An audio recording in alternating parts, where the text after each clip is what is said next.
Every mile's a memory I cannot run. Shadows chase the worn out man. Hobo Yeti here. I want to talk to you about a couple of things that are hitting all at once. The government shutdown and what that means for EBT benefits, and what's happening right now in America with the No Kings protest. I don't usually get into this kind of topic on my channel, but this one feels too important to ignore. It's not just politics anymore, it's about what kind of people we decide to be when times get hard. First, the EBT situation. The government shutdown could pause or delay benefits. October's funds were already loaded, but November isn't guaranteed. Nobody knows exactly how long a pause could last. So if you depend on EBT, it's smart to plan like you're not going to see that balance reload for a while. Stock up now on shelf-stable food, stuff you can eat cold if you have to, or heat up quick if you've got the means. Canned fruit, crackers, Pop-Tarts, peanut butter, instant meals, anything cheap and long-lasting that can handle the weather, and hit the pantries early. If November rolls around and nothing's been funded, people are going to flood those places fast. Shelves will empty, and you don't want to be standing in line watching the last bit of food disappear. For anyone living outdoors, just having a small supply you can count on makes all the difference. Keep an eye on your local DSHS or benefits website, but don't wait around for updates. Prepare like the pause is already here. Now, I want to shift to what's happening in the streets. The No Kings protest is spreading across cities right now. The name itself says a lot. It's a reminder that power is supposed to serve, not rule, and whether or not you're out there marching. It's worth thinking about what's behind it. I'm not a preacher, but I do believe in the love and transformative power of God. I try to live my life according to what Jesus actually taught. That's why I have such a hard time with what so many conservative Christians are saying these days. When people claim that illegals aren't citizens and therefore don't deserve to be treated as human beings, that's not politics anymore. That's spiritual garbage. Here's the truth. Just because someone came here illegally doesn't mean they don't deserve compassion, empathy, or to be treated like a human being. I've always been politically somewhere in the middle, maybe leaning a little left, but what's happening now isn't about left or right. It's about right and wrong. America was built by immigrants, and now we've got ICE tearing people from their lives while so-called Christians act like they're morally superior. That's not faith, that's arrogance dressed in Scripture.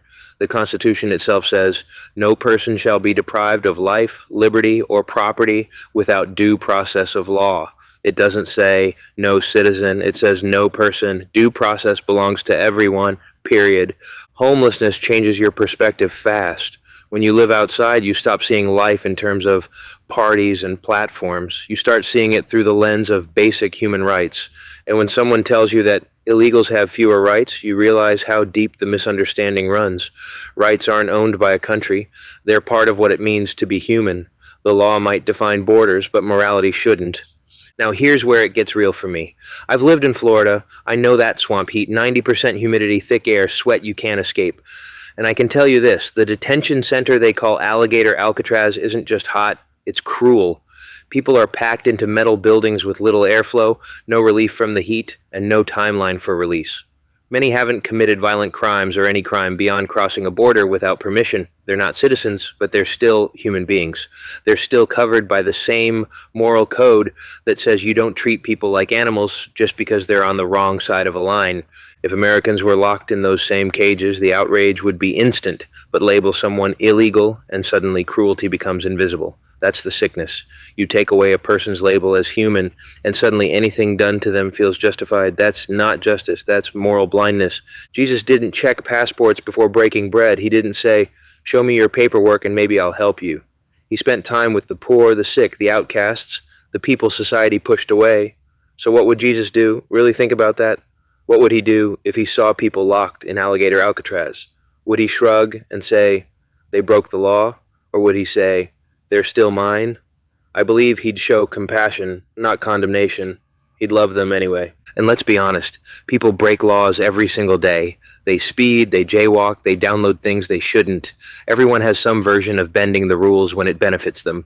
But when it's someone crossing a border out of desperation, suddenly that same rule breaking becomes the reason for condemnation. It's selective morality dressed up as righteousness. There's human law, and then there are the teachings of Jesus. Teachings that call us to mercy, kindness, and empathy. You can follow both, but you can't use one to justify ignoring the other. We've gotten used to looking the other way. We scroll past headlines about people in cages and pretend it's all been fixed. It hasn't. It's still happening right now, in plain sight. We tell ourselves silence is neutral, but it never is.